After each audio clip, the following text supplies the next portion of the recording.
afternoon, and konbanwa wherever you are in the world. This is Rita Kamishiro, and you are now listening to the comfiest corner of the internet, RKNGL Radio, where you can kick back, relax, and enjoy the company of me, all of the amazing archangels we have here today, and our wonderful guest today. Woohoo! Hello! Hello! And if you don't know who our wonderful guest is today, the lovely WUNDER RiKU is a platinum-selling J-pop songwriter and producer, and you may be familiar with some of his works. But if not, some of his works include doing lyrics for. You're gonna have to help me with this title. Performed recently at Ina's 2023 birthday live. Do you want to go ahead and share the pronunciation? I don't want to butcher that. Yeah, well, I mean, that's presuming that I know how it's pronounced as well. I'm glad I'm not the only one. I think it's Mechanopsis. Mechanopsis, so beautiful. I actually got to listen to it just the other day. So you worked on the lyrics for that, top line and music for the track 1999 by King and Prince, as well as writing and producing my newest original single, Heartbeat. So you already know this is a very talented and amazing individual we have here today. And if you want to get to know RiKU more or hire his fantastical music services, you can check out his Twitter and YouTube and anywhere else you are online. So if you would like to let us know where else you are during your introduction, I'll go ahead and hand over the reins to you to introduce yourself to the Archangels. Hi Archangels. Yeah, I'm WUNDER RiKU. I'm mostly active on Twitter, but also I'm on TikTok, I'm on Instagram as well, and on YouTube too. In the new year as well, I'm really looking forward to creating some more content around my music. So if you want to kind of see what I'm up to and get some more behind the scenes looks at how the process behind making these songs works, I'll be diving into that in 2024. So yeah, love to see people there too. Yippee! And I think it's really cool too that not only do you make like music, but you're also really interested in doing like I saw you run a poll of things that you wanted to, like different kinds of content you made, you want to make for next year. And I saw, production breakdowns or like music theory breakdowns. And I thought that was pretty cool that, you don't just produce music, but you love to talk about it too. So super awesome. I think we're going to learn a lot today about you and from you. Oh my Yeah, look gosh. forward to it. But for those who aren't familiar with who you are, if you could kind of just wrap up who you are in a nutshell, in a word or a phrase, what is your charm point? Who is Riku? Ooh, big question. I know.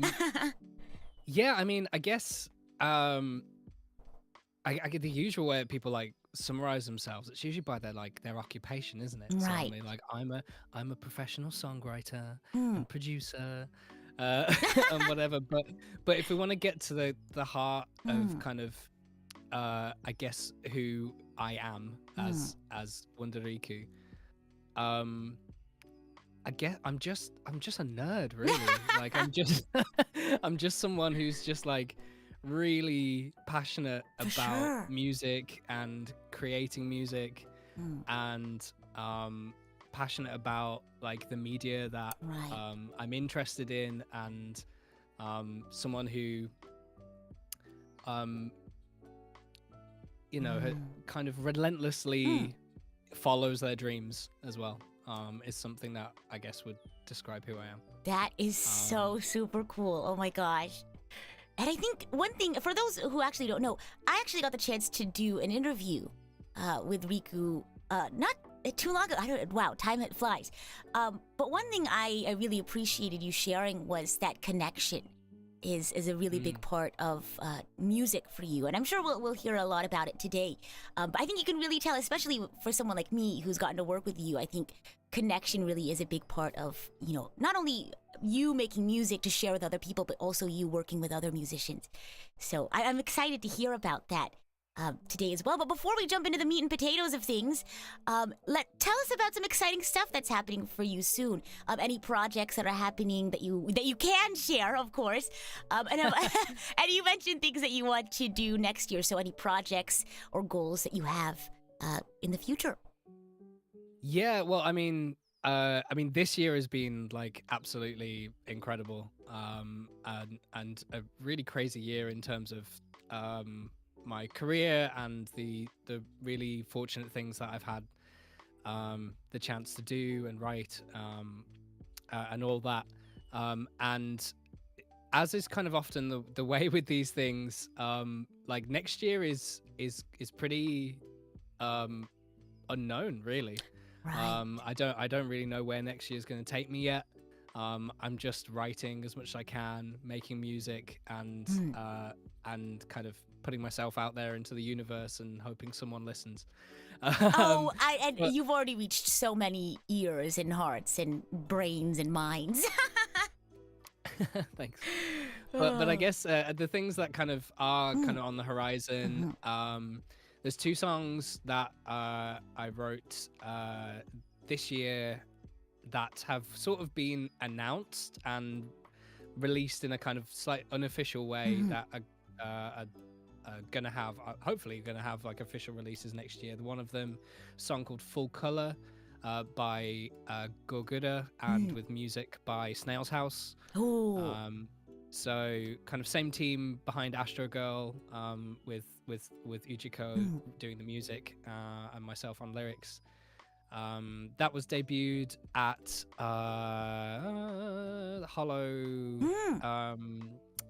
Hollow EN Connect the World festival.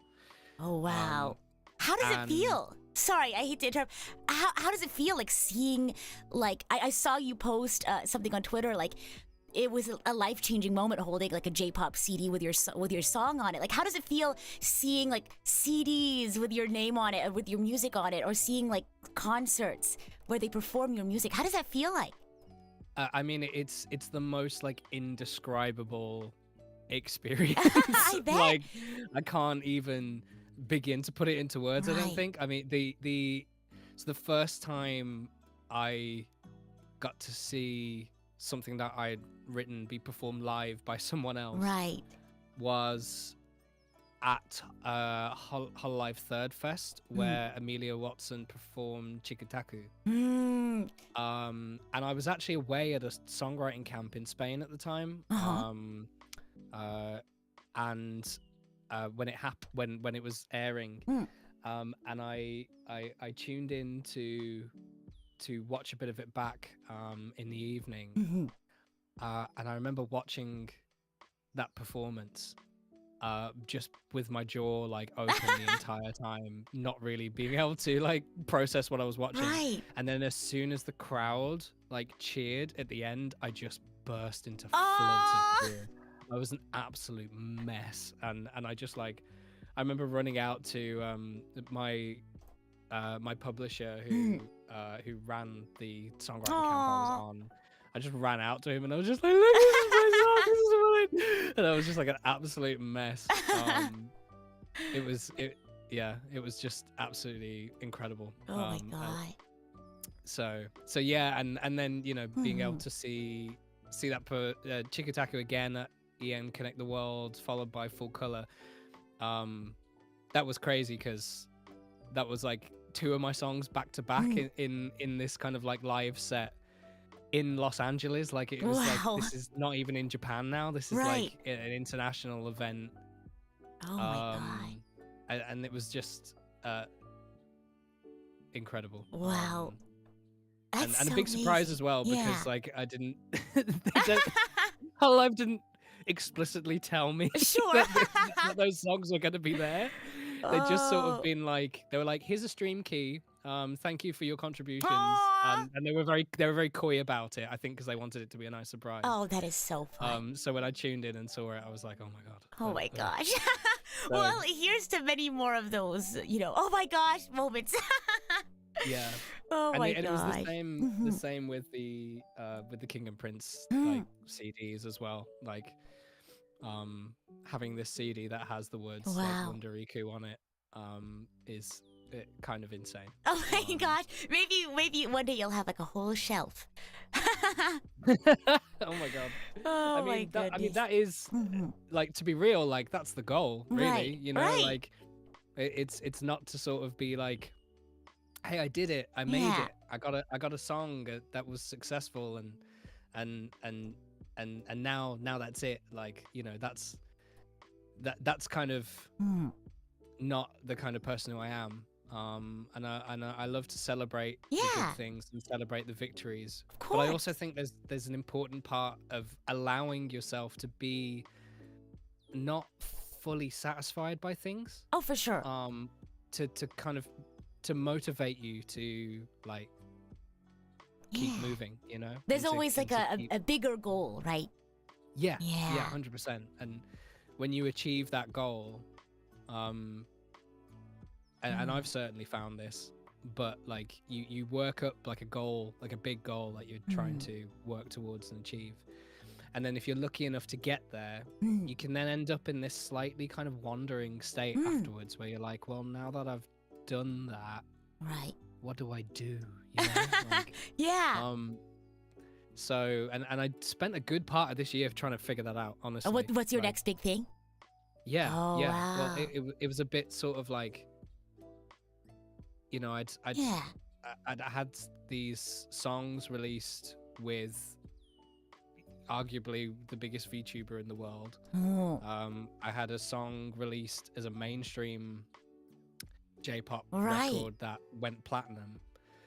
And at that point, it's like, well, okay, that's kind of like 2 of the biggest goals that I had in my career as like long-term goals, just sort of happened Right.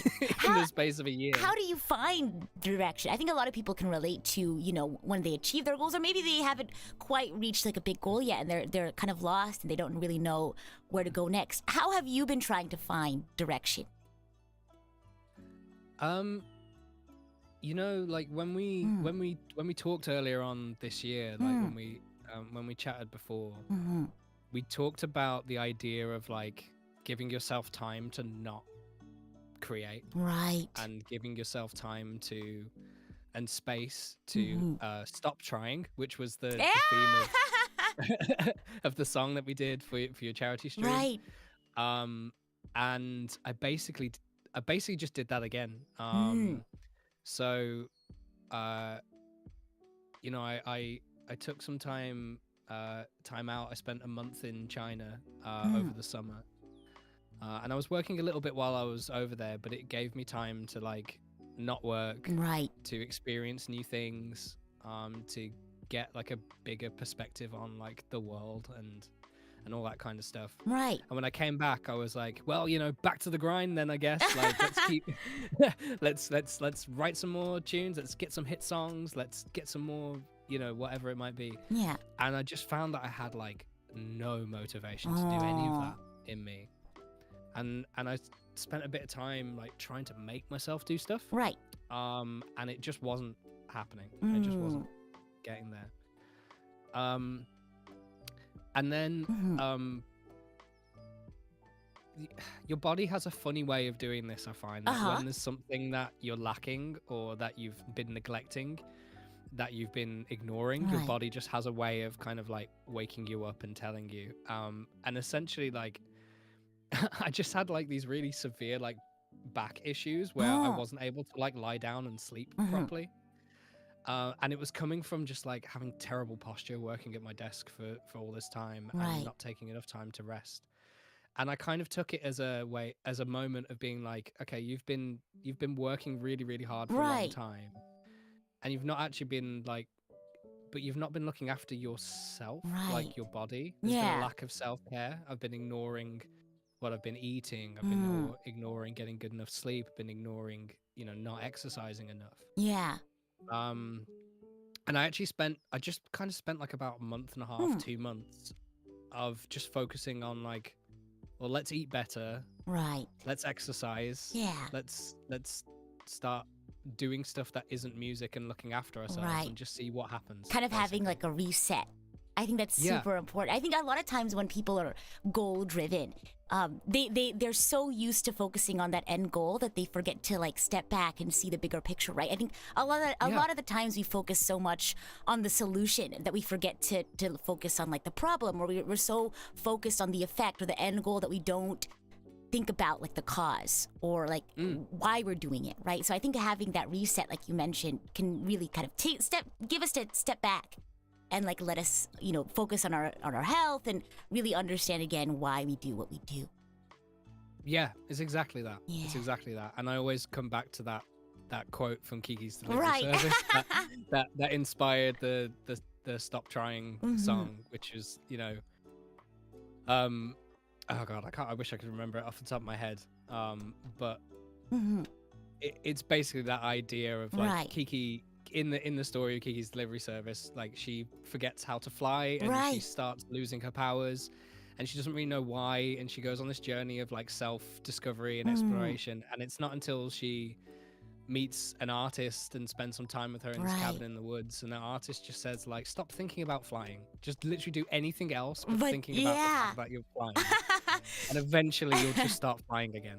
It's like oh gosh, it's like when you say a word too many times that it stops sounding like a word. Do you know what I mean? Yeah. It's like what was it? It's like Thursday. Like you say it so many times it stops sounding like a word. Or sometimes like when I record and I'm like recording for like 2 or 3 hours and I just stumble upon something and I get so upset. Like why can't I record this properly? I will like shut down my computer, I'll go drink some water, I'll go watch something, I'll come back, and then all of a sudden I can sing it again for whatever reason. And I think sometimes we just get so in our own heads that we like forget to do stuff. Yeah, it's exactly that. It's exactly that. And that Osaka Jack, hi. Hi. It's nice to see like a few people who I kind of like speak to on Twitter in the chat. Oh yeah. Hi, Spacey. But yeah, Osaka Jack has got that quote there. Stop trying, take long walks, look at the scenery, doze off at noon, don't even think about flying, and then pretty soon you'll be flying again. Exactly that. Yeah, it's so beautiful. Like Kiki's Delivery Service is one of those films that like the older I get, the more and more it resonates with me. Oh, for sure. Because it is just like an allegory for being a creative, being an artist, Yeah. and trying to find your place. Right. Do you know what my favorite thing is that when she starts flying again, she sucks at it. And that's okay. and I love that. I love that because she's like, her friend's in danger. She's like put in a situation where like she has to fly now. Like, Right. and sometimes as creatives, we have that moment, whether it's like to do with our livelihoods, whether it's like, Right. I need to earn money from this. Like, I can't Real. just not. True and real. I just have to do it. Like, Right. there's not really a choice. I've just got to do it. And when you first start again, it's so hard, and you can feel like everything that you make sucks. Oh like, gosh. because you've had time out, you've had time Right, off it, right. you're not in the right frame of mind. But she just like perseveres through that, Yeah. and she does what she needs to do, and then through that realizes that like the power to fly was always in her to begin with. She just needed that space, Right. And I think it's so powerful. Absolutely. Oh my gosh. Wow. And for those who haven't gotten the chance to see the interview series, I did 3 short interviews. Or technically for me it was like it was a whole bigger interview, and then I edited them down to 3 little shorts. I linked to one of them in the chat, and I also linked to Meaningful Melodies, a charity music concert where I got to perform Stop Trying. It's really a wonderful music experience, I guess. I didn't want to just say song. It's a musical experience. Oh my gosh. I wanted to ask you a question, kind of to, again, for those who don't know who you are and what it took to get here. I would love for you to paint a picture of your journey, I guess, in a nutshell, if you can. Because I'm sure it's, your journey, I'm sure will take so many years to relate, right? Because I'm sure you've had so many experiences. But if you want to kind of just paint us a picture of your journey to where you are today, sort of what inspired you to start writing music, who or what inspires you to write music? Yeah, it's a long journey, for sure. If we want to go right the way back, I remember like my first like musical memory at primary school in the UK, which I guess how old would I have been? Like 9 years old or something. Like we had a great like this young new music teacher came in, and she was like ready to shake things up, but instead of just like singing all these like super like ancient songs around the piano, she was like, we're gonna make something that the kids like know and understand about music and everything. And she like put us into groups and then gave us a song to learn, and like as a pop, we had to become a pop group. And Oh my gosh. we had to like assign lines to different members and choreograph it ourselves. Oh, that is so fun. Were you like the center or something?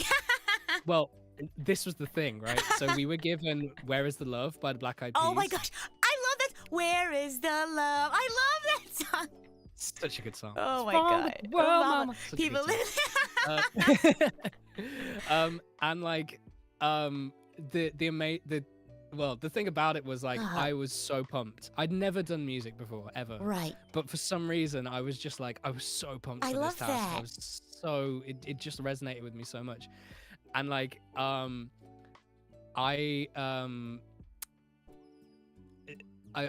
kind of like took leadership kind of in the group and was kind of helping like divide all the lines out.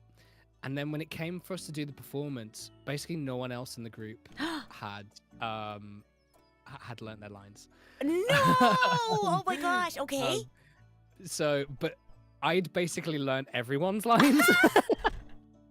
So it became like a solo moment. Yeah, so basically like I did all of the rap parts. Oh, and that's the rest amazing. Of the group just sort of joined in on the choruses. And it was a big moment for me where I kind of like realized I could do that. That was something that I was capable of doing. That is and so then, amazing. Like, in my final year of primary school, I remember in our history class they had the just amazing idea of they taught John Lennon as a historical figure. Oh wow. Okay. He was like who we learned about in history class. We learned all about his life, his activism, right. and how that kind of you know, resonated in his music Mm. and listened to his music in that context. And like we were doing this at like the age of like 10 or 11 years old, and my mind was Wow. blown. And so the Beatles became like my first kind of love Oh, wow. Mm-hmm. of music in that way. Which then led to, like, as a teenager, I started getting more and more into music, into rock music, into punk music, Mm. and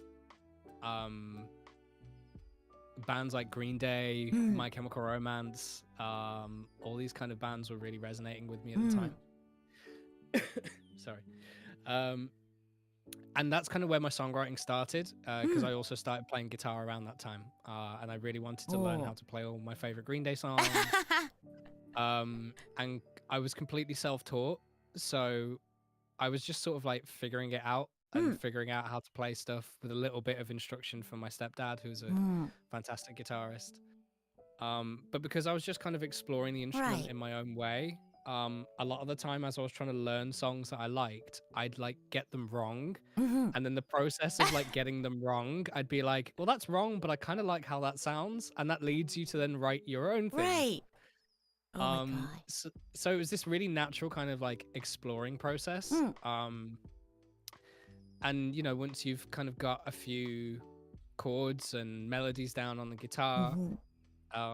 I started trying to like sing stuff over the top, Right. and started trying to write lyrics with it and doing all that. And I ended up making a band with my best friends Wow. and my cousin. And we did that for a few years where we Mm-hmm. really I really cut my teeth as a songwriter there and as a live performer. Oh, well, you had your experience Um, from primary school, so I'm sure you did great. But yeah, I mean, like I never really stopped like that whole time. Mm. I had to stop singing for a few years when my voice broke as a Oh. teenager though. That'll do it. Yeah. But yeah, but then when I was like 18 at the was finishing Mm. what we call sixth form college, which I guess is like the end of high school in America. What is it right? called? Sixth form college. Interesting. I've never yeah. heard of that. Yeah, our high school ends at the age of 16, and then we have 2 years Oh. in a college, Okay. sixth form, which is where you specialize more. Okay. You sort of you sort of decide how to specialize a bit Uh-huh. before you go to university. Oh, okay. And I was at like a massive crossroads Oh, at wow. that point, because at that point Uh-huh. I actually wanted to be an animator. Oh, wow. Oh, my Um, gosh. Okay. Music was just something I did for fun on the Right. side. And my dream really was to be an illustrator and an animator, and I wanted to I wanted to go into anime, like Right. you know, that's what I wanted to do. And when I first applied for sixth form Mm-hmm. to do my A-level qualifications, you pick like 4 or 5 subjects to do. Mm-hmm. And music wasn't even one of them. Oh, When I wow. first Okay. applied, I was going to do English Mhm. language, art and design, graphic design, and music technology. Oh, okay.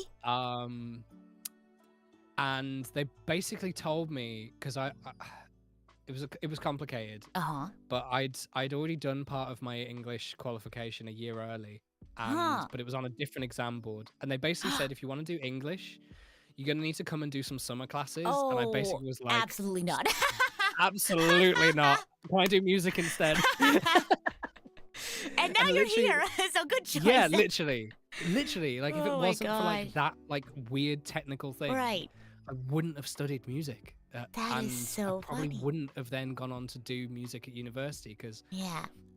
throughout those 2 years, my art Hmm. grades tanked, Oh. and I wasn't doing well, and I just flew with music, and I Wow. couldn't even read music when I started. Oh, okay. like, Yeah. doing my like music A level, and Right. they were asking us to do stuff like we had to harmonize Bach chorales, Mm.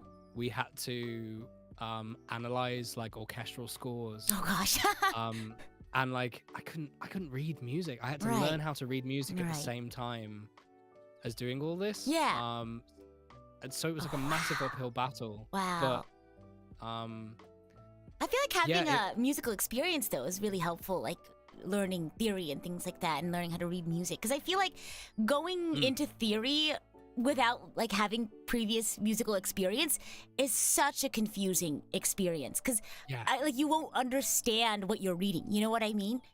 And yeah, I feel like 100%. a lot of musicians, I think I would like to argue that I think a majority of people, right, start off not knowing, maybe knowing how to read music, but not understanding like a lot of theory. And I feel like it's Yeah. like learning a language, right? You could like learn how to speak, like you can be a heritage speaker and learn just from like your parents or from people around you. But then you Yeah. can study English or something later to really appreciate like the finer things of the language. Yeah, and I think I recommend that, like that progression through music for like Right. anyone, right? Mm. Like I fully believe that you should just spend time like bonding with your instrument, Right. whatever that may be, for Right. like a good while before you start diving into more technical aspects of it. Because I think creating that bond with your voice or with your instrument, whatever it might be, has to be the foundation of kind Absolutely. of like pursuing a passion. And I've had like, particularly when I used to do quite a lot of private tuition for music and for singing and guitar and songwriting and stuff. And particularly when I had like adult learners who were coming to me, they come with their very adult brain. Oh, for you know? sure. I They're get very- what you mean. Yeah. You know, they're like logical thinking adult brain, which is, in order to do music and to be good at music, I need to understand all of the technical, I need to read the manual on music. You know, it comes with like that approach.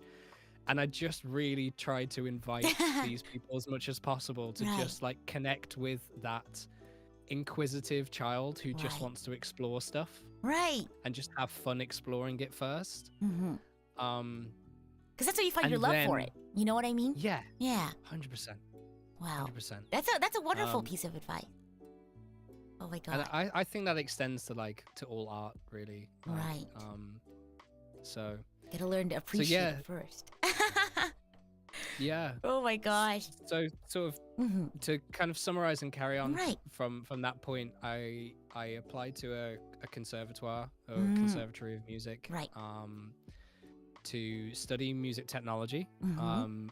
And I did that because the songwriting degrees didn't really exist at the time.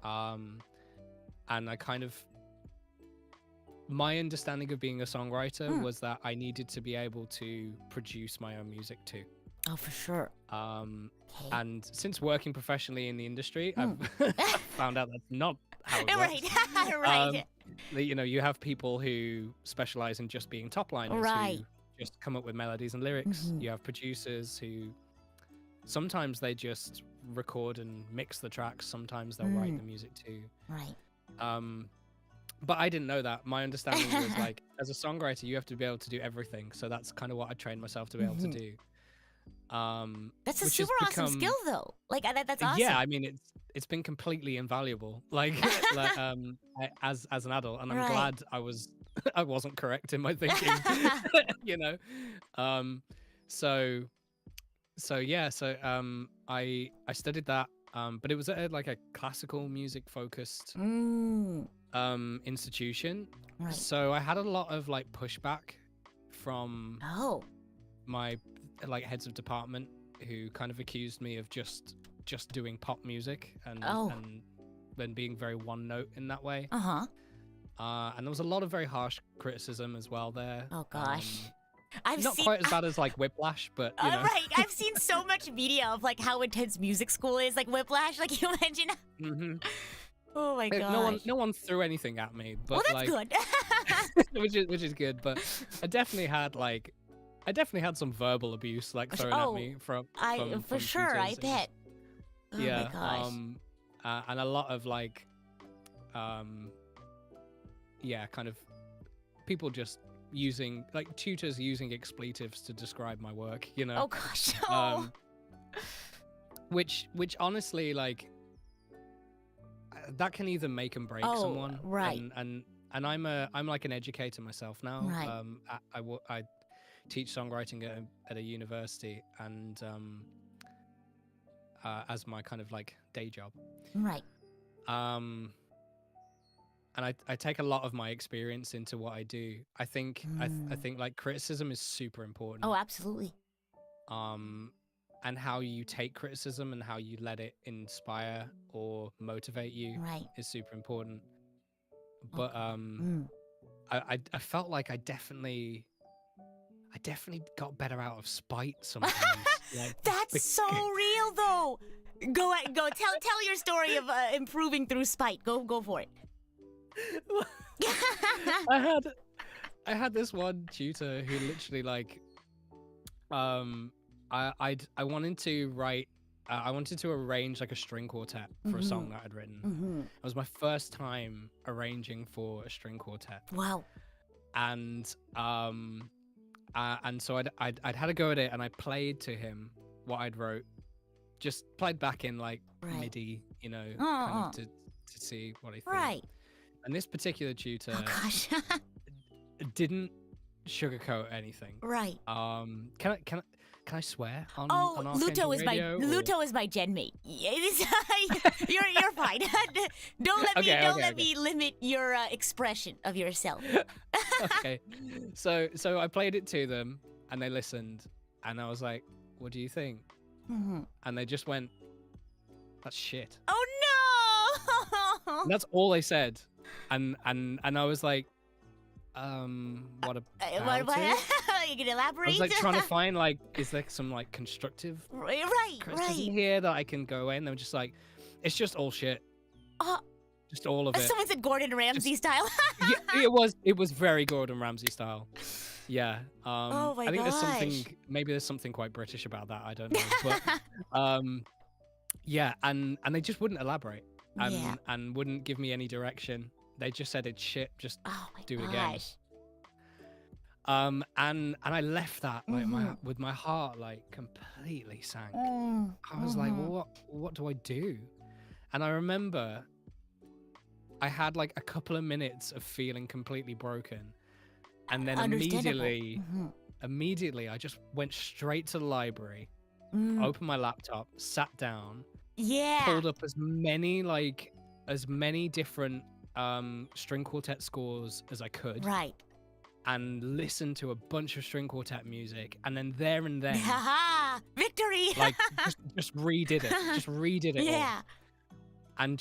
And through just like studying these scores and figuring and listening to stuff, figured out like, well, how do I make this better? Right. And so as much as it was like very harsh criticism and not delivered in a very constructive way, right, it inspired me in that moment to do better and prove them wrong. Yeah. Oh, absolutely. Oh my gosh. And I'm sure you did. How did it turn out? Yeah, I went back the next week and I played it to him, and he was like, "Yeah, it's much better." Oh, yippee! But again, like they didn't really elaborate on why. Yeah, that would have been nice. That would have been helpful. Oh my gosh. So I mean, it also taught me in being an educator myself, like how, like what was good about that. Getting the critical feedback that I needed was good. Right. What was bad about that, I wasn't given any direction. Yeah. And direction and feedback just can save a lot of time. Oh, absolutely, right. Save like the heartbreak and like a lot of the winding you have to do when you're like in the learning process. But I do sometimes wonder though, because whenever I talk to people who are really have really achieved a lot and have really experienced a lot, they all have stories like this. Oh yeah. And so I sometimes do wonder, I'm like, well, actually, like, is there something really good about breaking someone down that much so that they have to build themselves back up? And when they build themselves back up, they like gain some kind of drive and autonomy and sense of like they achieved that themselves, they got to that conclusion themselves, and does that make them stronger as a result?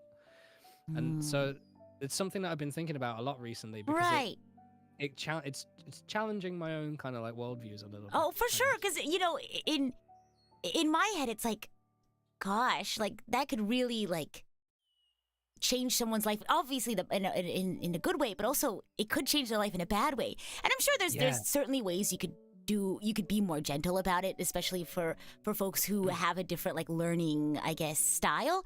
But I agree in that like you really have to have that moment where you question like, why do I do what I do? Like what are my understandings of music? How can I break out of my perspective of music? Because obviously we all grow up with music a certain way. We all have our ideas of music, and sometimes we just got to challenge that. And I think being able to be very critical about yourself, obviously like in a constructive way, is something we need to learn how to do. And I think sometimes for some people it needs to be that like really intense sort of like time to break out of your shell kind of thing.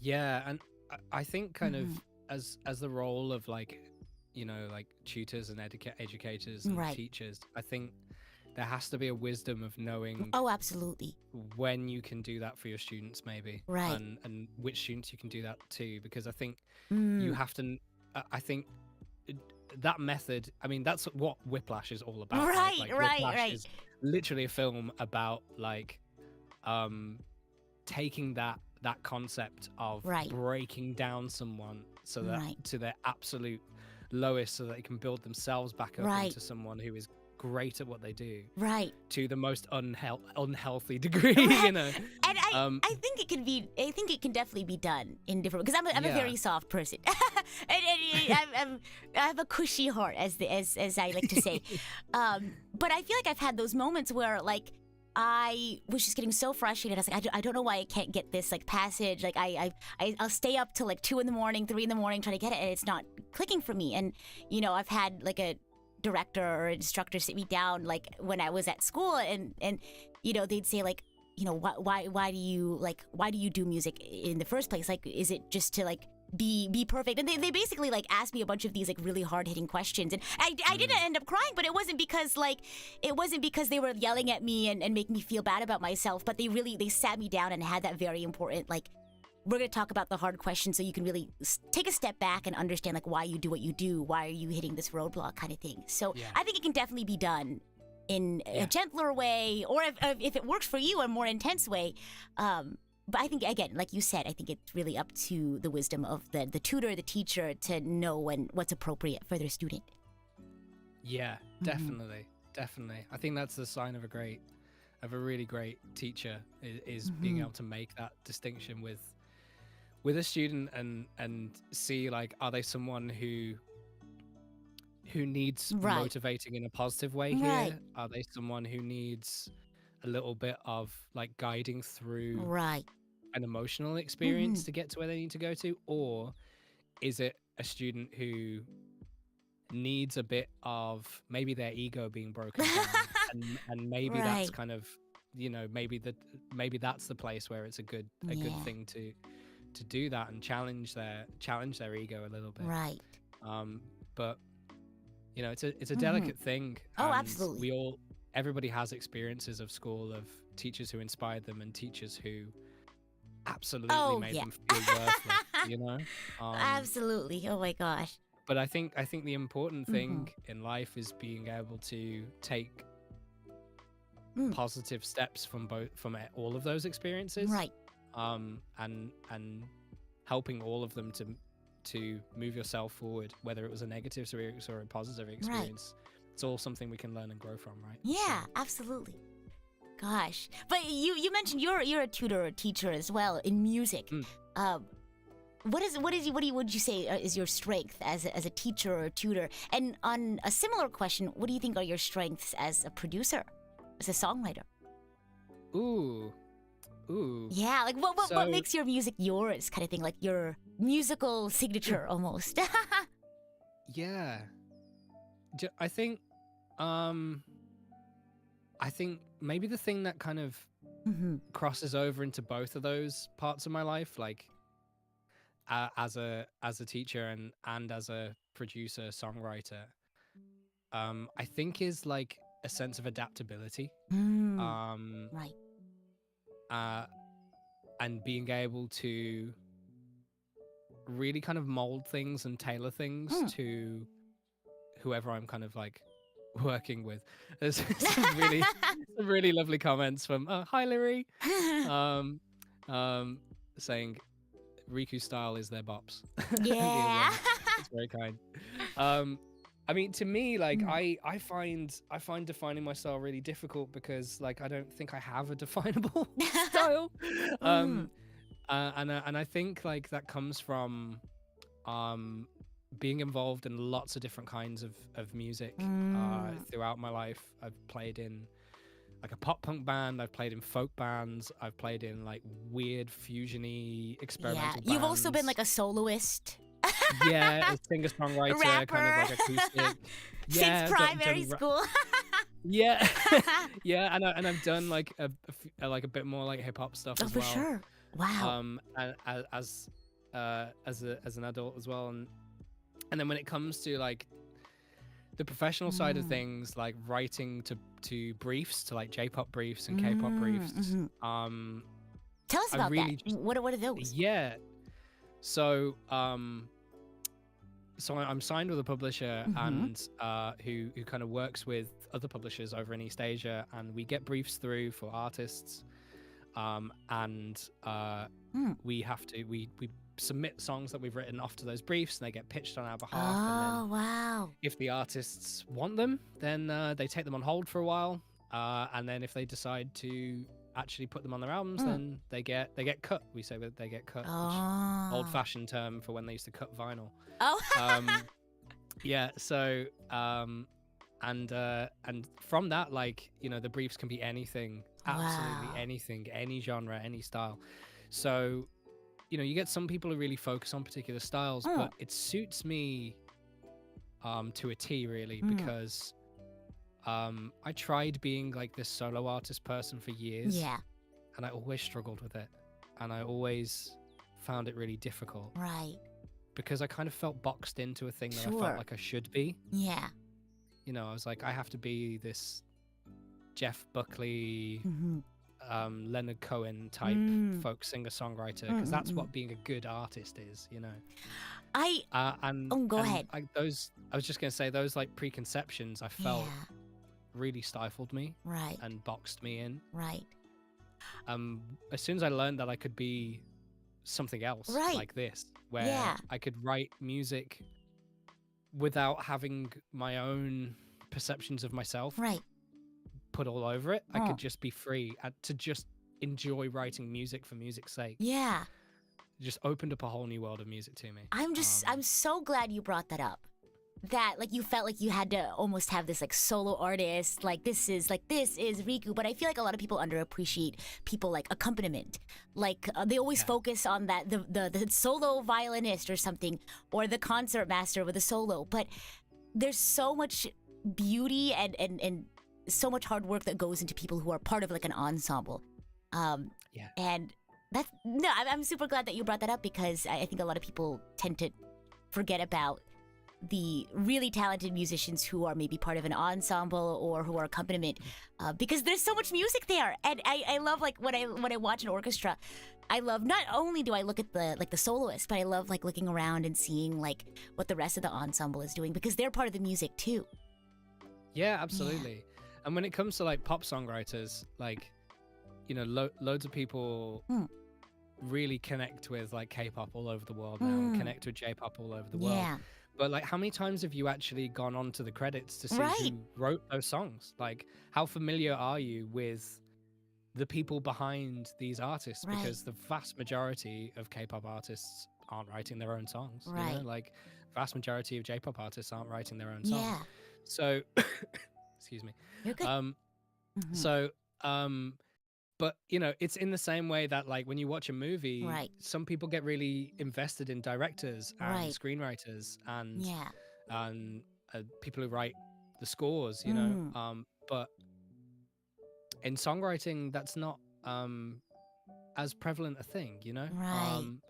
But I love all of that. I love like Yeah. diving deep into like who wrote these songs and what have they done before, Right. and, you know, what are their stories, and Oh my God. Absolutely. you know, people like there are some famous songwriters like Max Martin, who some people may have heard, who literally like has the most #1 records in the entire world behind Lennon McCartney, Oh.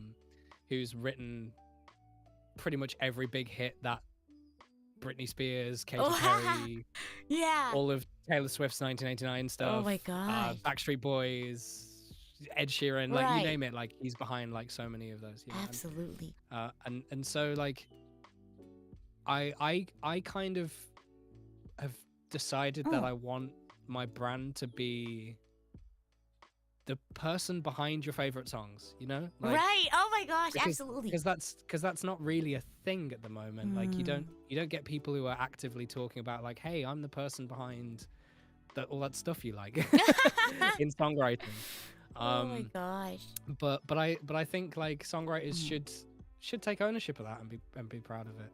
Yeah, for sure. But like yeah, I mean it took me a while to get to a long time to get to this point, because For sure. we can sort of like take a step back, like talking about my experience like at the end of being a student. Yeah. My final year, we had a thing called a major project, which is like this is Okay. the culmination Oh, of your 4 gosh. years of study, right? You've got to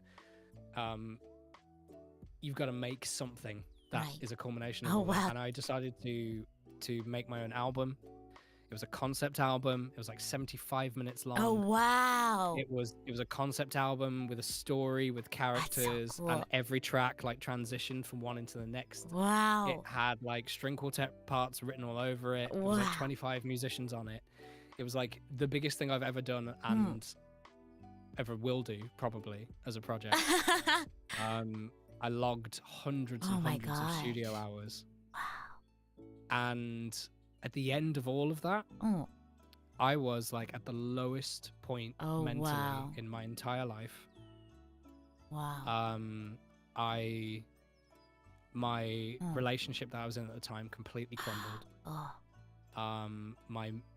I was absolutely rock bottom in my mental health, and I basically like did nothing for about 6 months after that.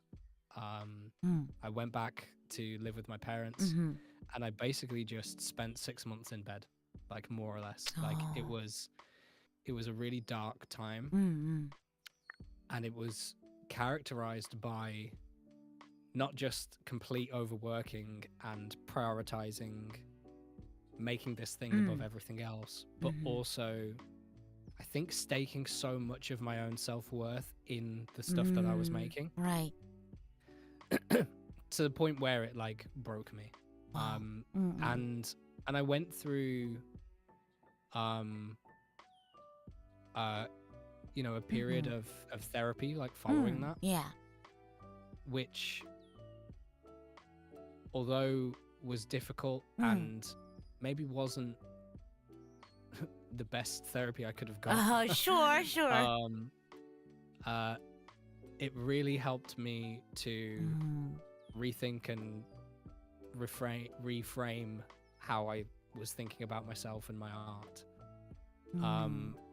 And I spent like the next few years following that, just sort of like doing like I'd started by I just like got a job in a bar, like just pouring beer for people, right? I Yeah, was just yeah. like I was doing nothing, and I remember just like my mom was like, okay, you need to stop doing this and actually just do something. I don't Sure, care what it sure. is, just do something. Yeah. Just like do something to take your mind off stuff. Right, So right. I just got this bar job, and then from there I decided I hated it, and that was motivation to work It's other that places. spite again. Yeah, it's that like I don't like my situation, so I'm just Right. going to do something to make my situation better, Right. whatever that's going to be. And I ended up transferring a lot of my skills that I learned in music production to live music as a sound engineer. So I Yeah. just started like doing like live sound engineering work locally. And then I started getting into schools and doing some teaching work. And it got to the point where I think I was working about like 5 or 6 different jobs Oh at the my same gosh. time, Wow. just to earn enough money to Right. kind of like progress things. And as well as like touring in a band and stuff. And that all kind of built to a point where like I was I was managing to keep myself afloat, which was great. Mm-hmm. And I was in like a long-term relationship at this point, Mm-mm-mm. and that was kind of stable. Mm-mm-mm. But like I hadn't written Mm. much like new songs Right. in about like 5 or 6 years since Oh wow. Since the doing that big. final project. Yeah. Yeah. Mm-hmm. I'd burnt myself out, Right. and I'd maybe written like enough songs to count on like my fingers, you know, like in that time. Yeah. And it wasn't until the pandemic where Ah. being forced to not do things, Right. Oh, right. To stop Like- trying, or sure. to stop trying, right? The universe like made us all stop for a moment. Right. And for some of us it was, for a lot of us it was really, really difficult in many, many ways. Right. And it was for me too, but in a big way, in a positive way. Mm. It made me just kind of go like, what am I actually aiming towards with my life at the moment? Like, what is the trajectory that I'm on, and does it align with what I actually want to be doing? And the conclusion I came to was like, well, I've always wanted to be a songwriter, and I'm not actually doing any songwriting right now, so let's fix that. I Right. guess. Yeah. Like there's something that's not lighting up. Yeah. And through that, I decided to start studying again. So Wow. I went to do a master's degree. Wow. But I was doing it like distance learning because of not being able to attend Right, in person right. and stuff. So I did a songwriting master's degree and just started writing again, Wow.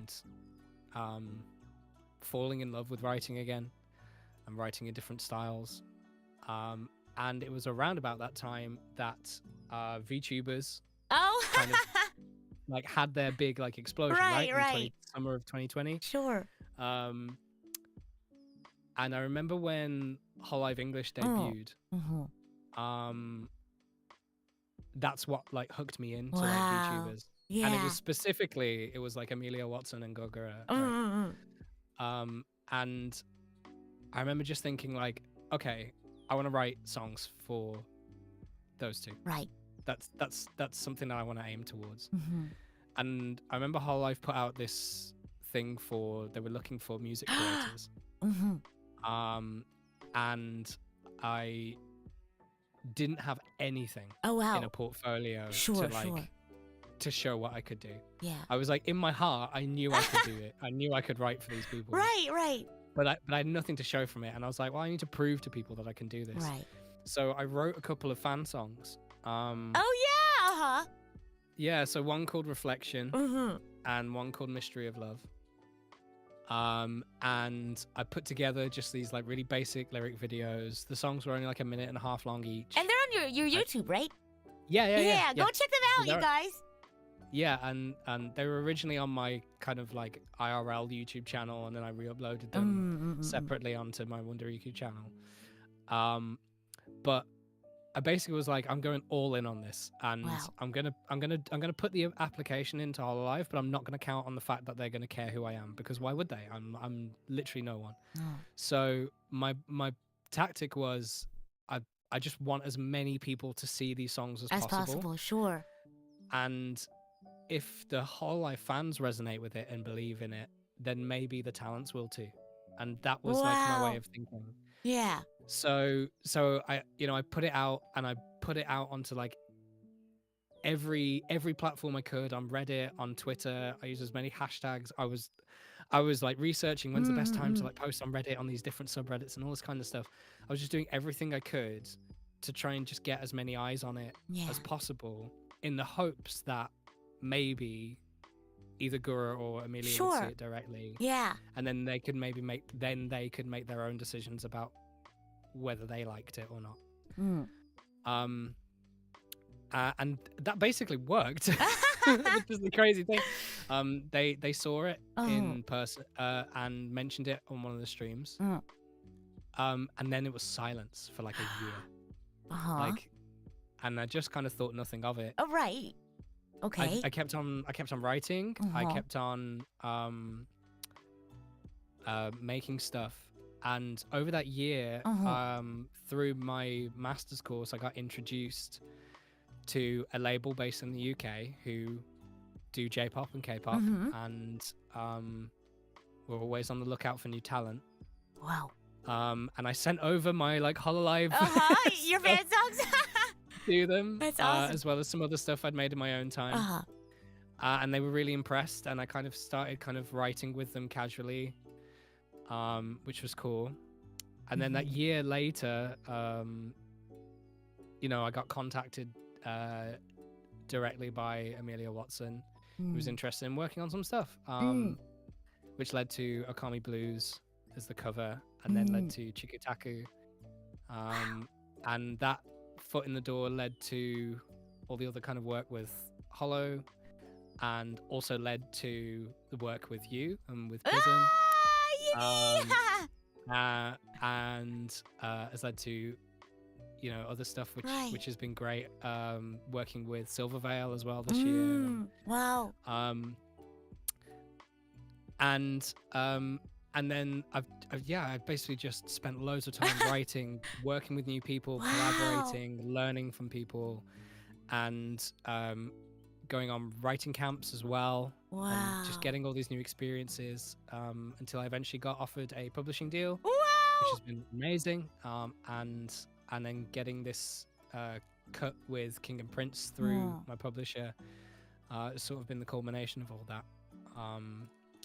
So yeah, that's kind of been the journey. And, and it's had like loads of ups and downs. It's had loads of like moments of where kind of like everything has felt like it's come like crumbling down and not knowing like where to go. And I've had to spend time, you know, soul searching and learning from people and growing and all that. So, oh my God. But I guess the kind of thing that ties it all together is just being this, like, a resilience and perseverance, which I think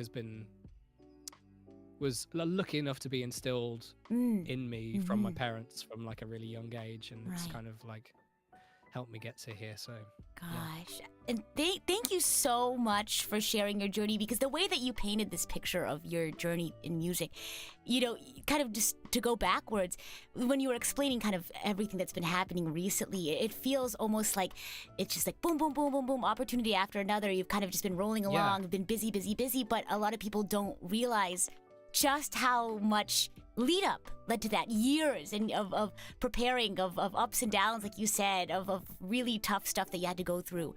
And I think for a lot of people maybe who feel like, why aren't I getting that, you know, that really like rolling and fast paced thing, maybe you're just not there yet, because people don't see how long it takes to get there. God, so if you feel like you're stuck, or if you feel like you're not getting where you want to be, you're in your lead up to that. 100%. And I remember being like 21, 22 years old, because spoilers, I'm quite a bit older than that now. And I remember, like, you know, there were people who, when they graduated, they went straight into, I had friends who graduated and went straight to work at Rockstar in their like audio department, making like, you know, working on like Grand Theft Auto and stuff, and friends who like got signed to like Sony like immediately, you know, after they graduated. And I remember like getting to the age of about 25 and just thinking, I missed my chance.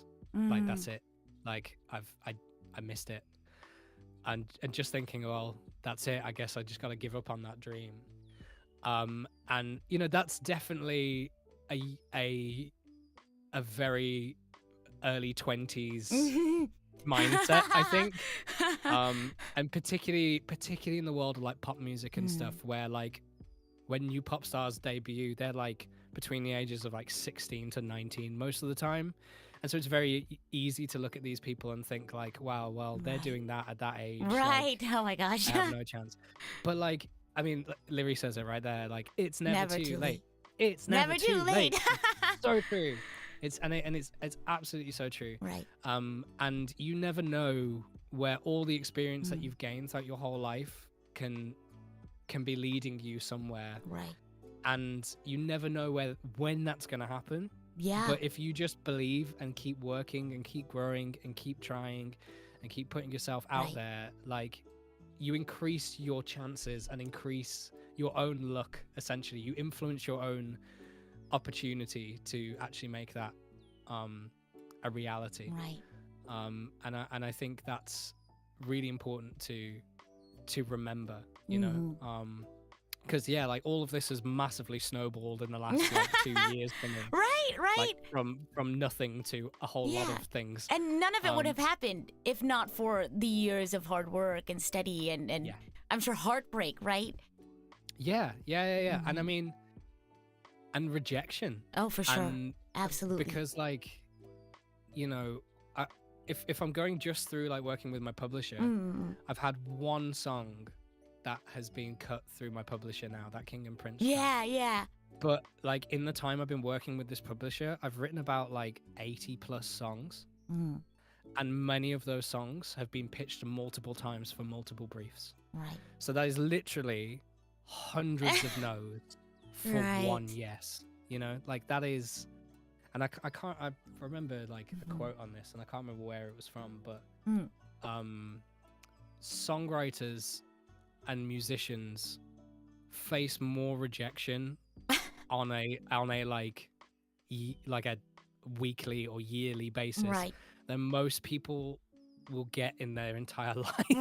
True and real. Oh my god. Like it's whether it's like for an orchestra thing, and you're applying to be in orchestras or ensembles, whether it's, you know, trying to get gigs in a band, whether it's trying to be a songwriter, whether it's trying to find clients as a producer, whatever it might be, like you may send out your stuff like 50 times and you'd be lucky if you get one person who takes a chance on you, particularly when you're starting out. For some people, they get lucky, super lucky really early on. And sometimes that's a factor of many things, like maybe they are actually already ready at that time. Maybe they just spoke to the right person at the right time. Yeah, you know? exactly. But the key thing is just real perseverance, and being willing to grow and get better. Absolutely. And being willing to learn. And I think that's the key to all of that. God. Well, thank you so much for sharing your journey. I think I found myself almost tearing up there when we were talking about, because I think a lot of people, you know, as people who like make things, people see what we make, right? But a lot of the times, just by the nature of, you know, being artists, they only see what we make. And it's not like we're always trying to like, you have to understand the lore behind this, but it's sometimes, like we've been talking throughout this entire interview, you have to take a step back and like understand like what it took to get here. And it kind of like, I don't know, I feel like it heals a part of me. You know, the part of me that had to go through all of that and who will go through a lot of difficulty again, just in trying to achieve and things and to create things. It's like you went through all of this, you survived it, and you even though it's 1,000 no's for one yes, you still got that yes. So thank you so much for not just for all of your hard work on Heartbeats, on when we got to do Stop Trying together. Thank you so much for your hard work on all of the music that you've shared. I think a lot of people in chat today have said how inspired they were by your music. And thank you for being here. I really appreciate it. Well, thank you for having me, and also thank you for, you know, like taking a chance on me and believing in me and working with me too, because the songs that like we've worked on together have literally been like some of my absolute highlights of this year. Oh my gosh, I'm honored, truly. Like Heartbeats is a really special song, and it was just so much fun. It was just so much fun, like the whole process of making it. Sure. And you know, some songs, even when they turn out great, sometimes the process can be really difficult and challenging, and it can be a lot that can be, you know, the song's released and you're excited, but you're also kind of carrying a lot of baggage from the process. Absolutely. Like, oh my gosh. But like Heartbeats was just like an absolute dream to work on, and I think a lot of that came from the absolute like amazing job that you do of like captaining the ship in creative projects and having like a really clear vision, as well as being like an amazing talent in your own right, with your vocals. You know, it was just really wonderful to like work with you and have you like outline like this is what I want to achieve, and these are the ideas that I have, and this is what it's going to look like. Here's this document with like all the different like slides on and what The we want to get. documents. But it's so great, and I loved that whole process because like it meant that I was able to I could really trust you, like when I worked with you, and that trust is like invaluable, I think, in a creative partnership. Absolutely. So I felt like I could send over works in progress to you that I knew maybe weren't 100% there yet to get your opinion on, and I knew that I could trust you to give the honest feedback that was true to yourself, that would help the work be better and to be like the best thing it needed to be, which sometimes like I don't feel like that I have the luxury to do that. Sometimes in some creative partnerships I have to kind of, you know, there isn't that communication, but the communication that you had was fantastic. And oh my and I really gosh. enjoyed the Well, likewise. I think it was such a well, if we're gassing each other up, then I guess it's my turn. I guess it's my turn. Earlier you were like, I don't really think you've gassed me up enough so far. Like you don't need to anymore. But just to kind of you earlier you talked about how you feel like you don't really have like a sound or like a musical signature, but I think what you as a producer, I think your charm, your musical charm, is that you do a really good job of, you said this before, connecting with people. I think you do a really good job of understanding what whoever you're working with, what their goal is, what their passion is, what their message is, and turning that into something that, I don't know, it conveys really well. So if you are in need of musical services and you really want something that conveys your message truly, you should work with RiKU. That's for sure. That's very sweet. Thank you. I did used to. I think my Twitter bio at one point was Violet Evergarden for VTubers. No, literally, that's so perfect though. That's actually you. Because like, oh my god, that show, that show resonated on a really, Right. really deep level for that whole like trying to, Right. you know, distill what people are trying to say and everything.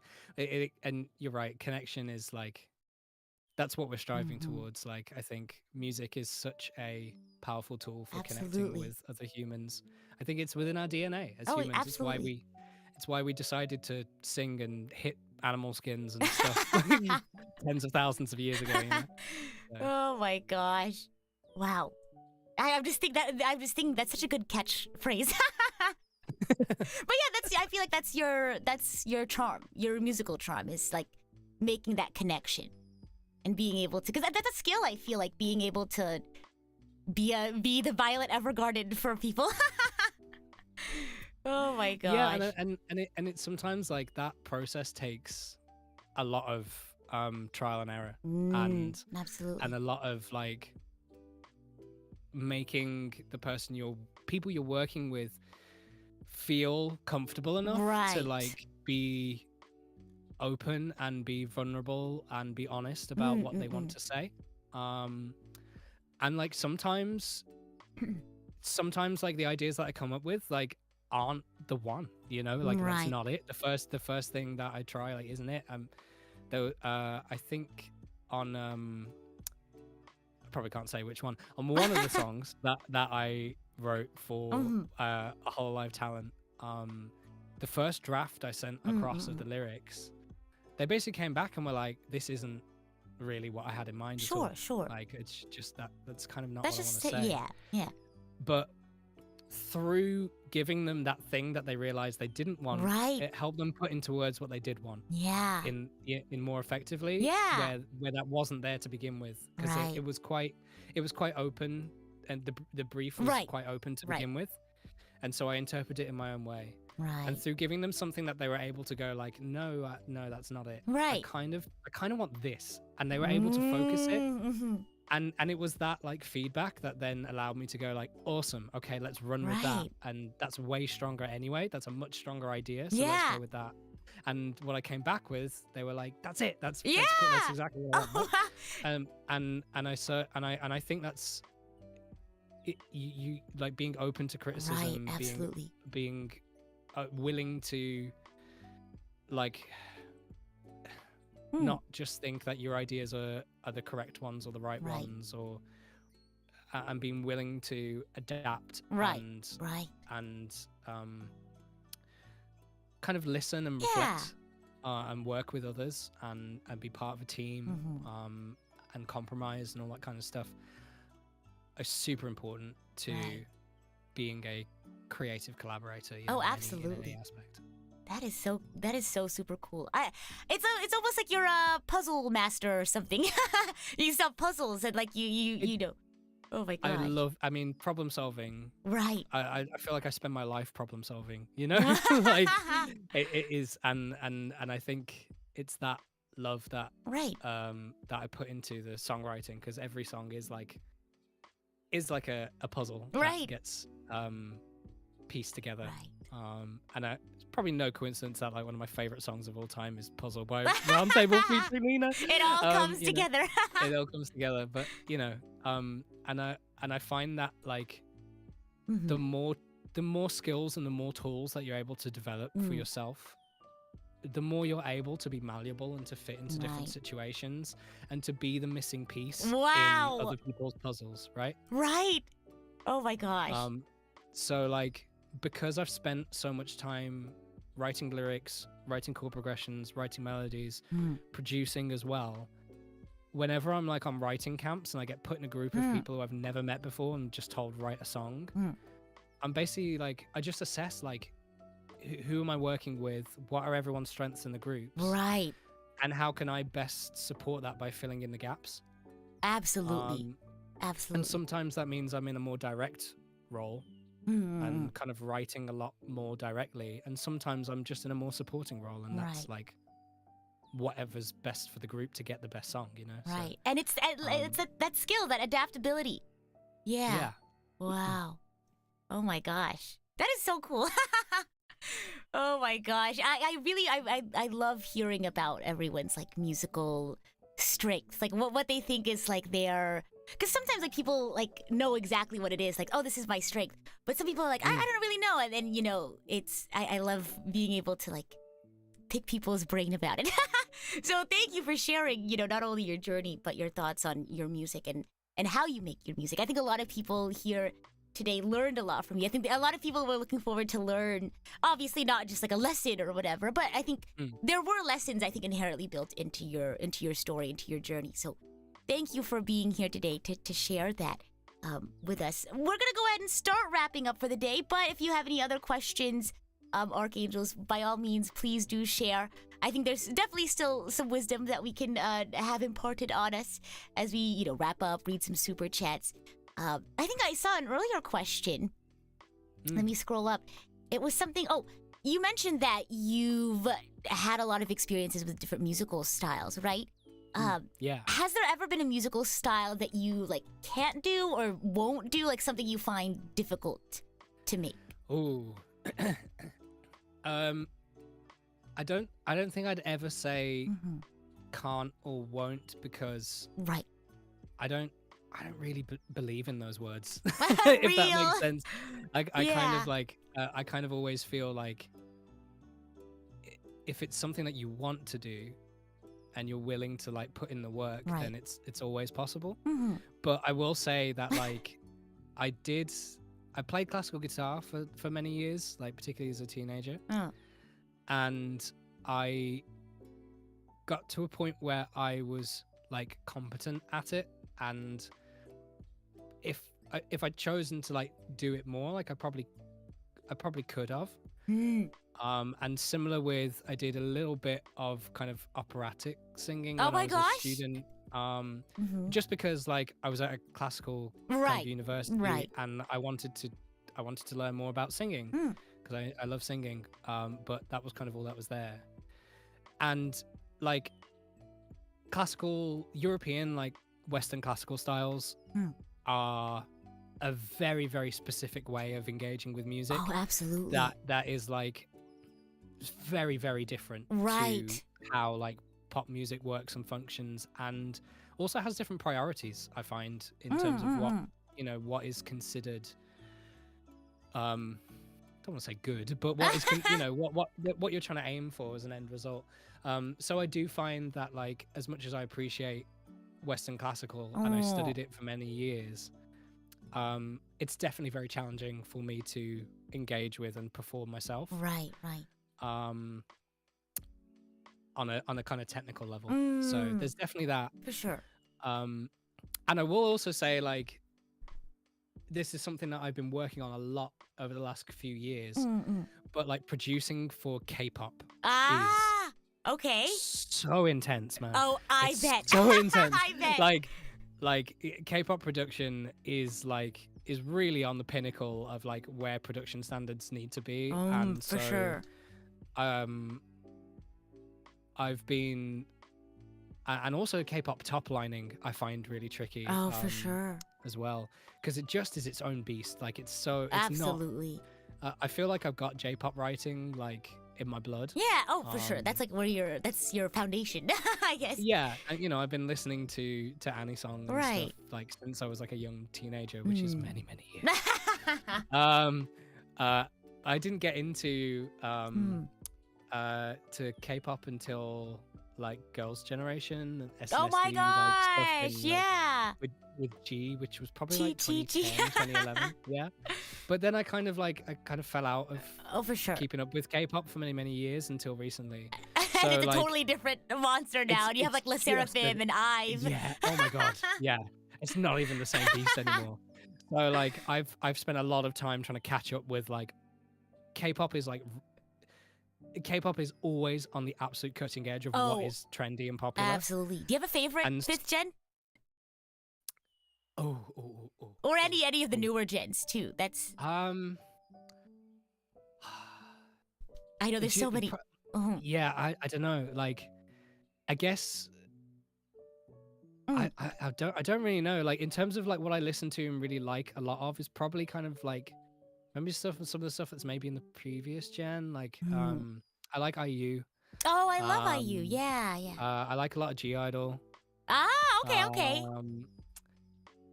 Two totally different musical yeah, stuff. yeah. Very different. Very different. But I guess like some of a lot of the SM stuff is probably where I'm listening to the most, because that's where my publisher is kind of aimed at. But I know like SM maybe have a bit of a reputation for not being the most cutting edge kind of like K-pop group out there at the moment. A little bit more traditional in SM. But that's kind of, you know, I've been writing stuff to be pitched for groups like Esper and Twice, and that's so cool. Twice. Oh my gosh! Crossed. If you ever write like a song for Twice, oh my gosh. Yeah, but the competition is absolutely, like astronomically high for K-pop. Oh my gosh. But I'm really working on trying to get my production up to that standard. Where it needs to be. If you end up writing on like a Twice track, you better believe I'm going to be at a concert and I'll go, "That's Riku's song!" I can only hope. Like, you know, I've got friends and colleagues and stuff who have had like some big cuts with them, with acts like that. Well, I'm sure you know now people listen to your works and they see you with all these amazing VTubers and they go, "That's Riku's song!" Oh my gosh. Yeah. Wow. So that's where I'm working towards at the moment. That, and like I really want some more. My next kind of thing in J-pop is like the track that I had was a B-side on a single. Oh, you want like a title track? I want the lead. I want a lead track on a big single. That's the next kind of goal. Oh my gosh. So that's what I'm aiming towards there. That is so exciting. But honestly, I feel like B-sides are so underappreciated. Some of my favorite Twice songs are B-sides. Yeah, totally. And the cool thing with that B-side release is that like the lyrics were written by one of the members of King and Prince. Cool. So it ended up being like a really personal thing that the fans really connected with. So I was like, my Twitter was flooded with messages from King and Prince fans. Oh, fun! just saying how much that, like, it felt like Astro Girl all over again. Yeah. Where, like, the song had taken on, like, a life of its own Right. outside of what I'd written, and the fan base had resonated with it in such a meaningful way. I love that. It had, again, you know, it had built these bridges of connection. Absolutely. Yeah. You know, between, not just between the artist and their fans, but also me as a songwriter behind it too. Absolutely. And there's nothing that fills my heart more than just like hearing from someone that, like, I've been listening to this song on repeat, or like, that's my favorite song at the moment, or something like that. You know, that those and maybe I shouldn't hold as much, you know, self-worth in that kind of validation, but I just find it hard not to be so moved by it. Right, you know? and I don't even think it's like you're looking for validation. I think I understand what you're, it's, again, it's, I don't know a better word for it other than that connection, knowing that, like, you were able to have that impact on someone. Yeah. So I totally get what you mean. Yeah, it's totally, I totally get it. I totally understand, totally valid. Oh my gosh. I feel like I'm in therapy again. No, but there's actually something so therapeutic about, like, talking with other, like, musicians and like artists, because not only do they get, like, these, like, really, how do you say, like, very soft, cushy parts, like connection and, like, impact, but they also get, like, the nitty gritty, right? Like, how much determination, how much perseverance, how much discipline it takes to be a musician. Yeah. It's like you feel very seen and heard. Yeah. Oh my gosh. It's really wonderful to sort of connect in these. Oh, absolutely. In these communities, and I've never felt like I've had a community of people to really connect in this way with until I discovered VTubers. Yeah, like, literally. VTubers are the answer to everything. Literally, it's like it. Like, I feel like I have a tribe, even though I'm not a VTuber. I have a PNG. Oh my gosh, you're still one of them. You're still, I think, you're part of the tribe.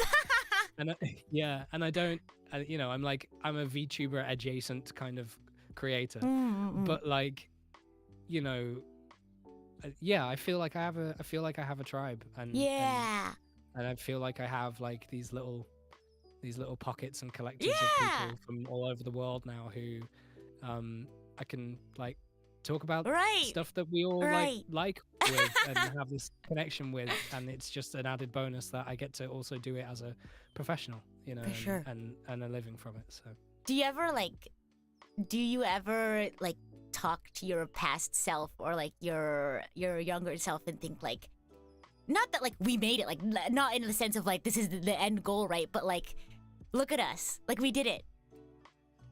All the time. all the time, because the big thing for me is, like, remember all of those hours that you spent staying up late at night drawing and watching anime when you probably should have been sleeping because you had school the next day. Like, all of that was actually just training you for this right now. Even though you didn't become an animator like you originally intended. You didn't become an artist like you originally thought you would. But all that time that you spent, like, engrossing yourself in this culture and absorbing it, and spending, I remember, like, being on holiday in Italy with my parents, and I just had my iPod in whenever we were traveling anywhere, just listening to anime soundtracks, like, and anime songs, like, on repeat.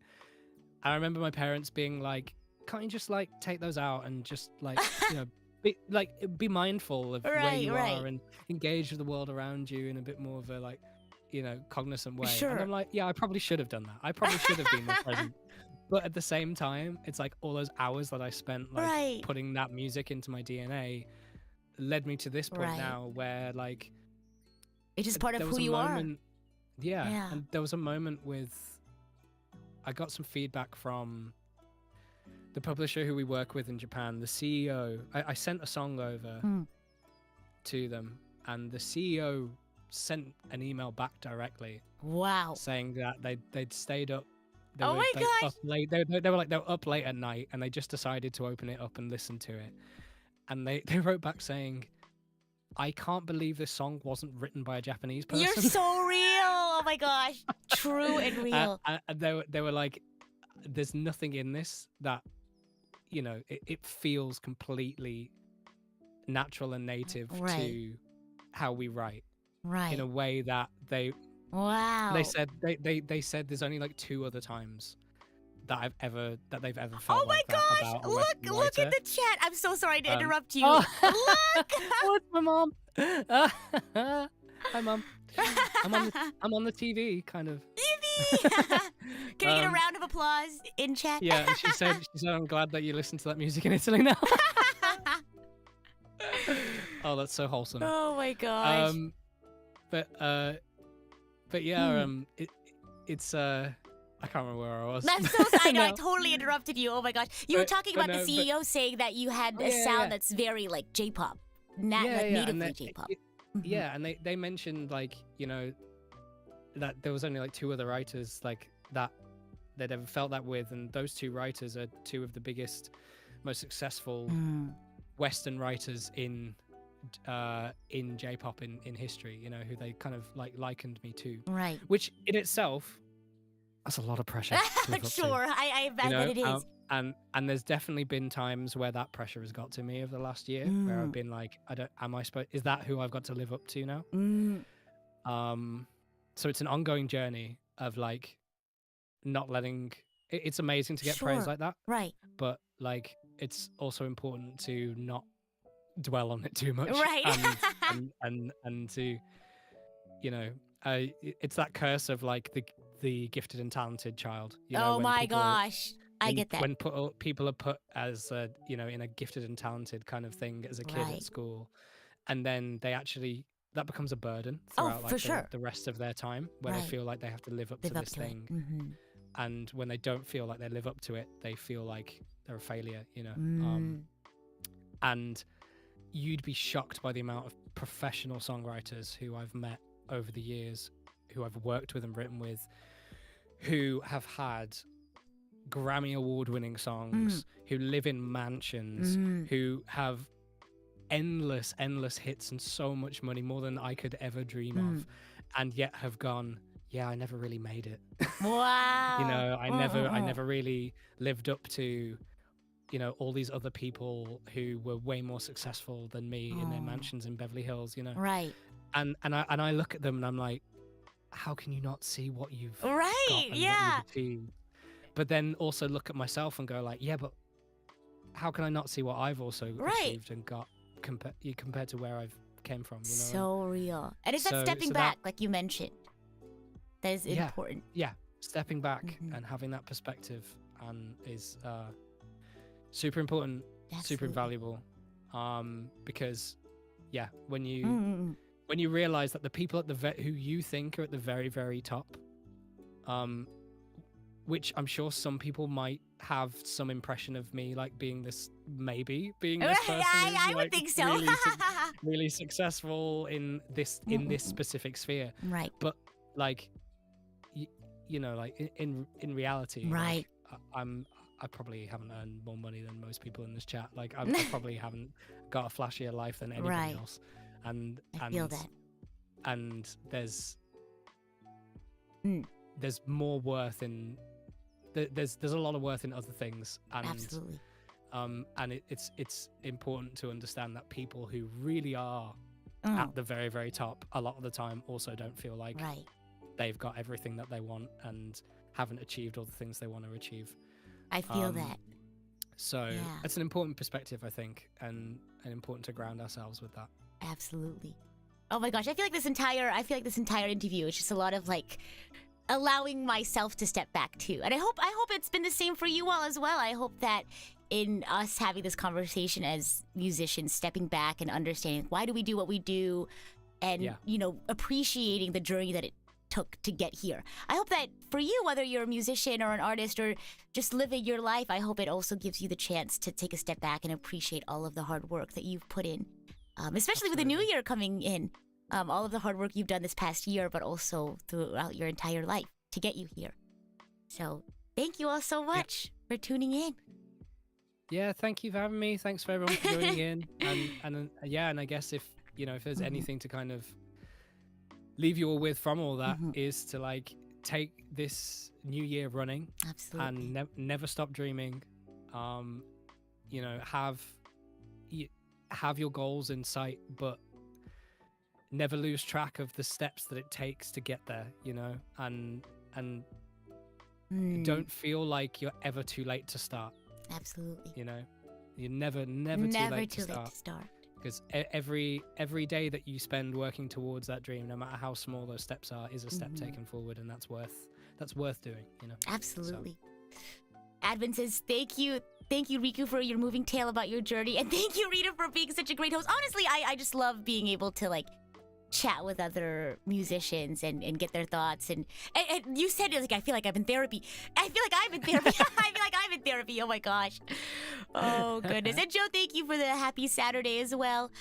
Derek, thank you as well for the kind words. Derek says, thank you for arranging this interview. It's nice to look at the perspective of such a talented music producer. And Heartbeats is such an awesome song. You two put so much heart into it. And thank you so much for that. I think, you know, the entire Heartbeats team put their heart and soul, their heartbeats, their entire heartbeat and their soul into the song to make it what it is today. So absolutely. Thank you all so much for your love and support, and we'll see you when we see you. Thank you. Thanks for having me. And have a great weekend, everyone. Bye. Bye-bye.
Hey guys, just a heads up, I'm going to be raiding into my second stream for the day. It's a fun little holiday craft and gift making hand cam.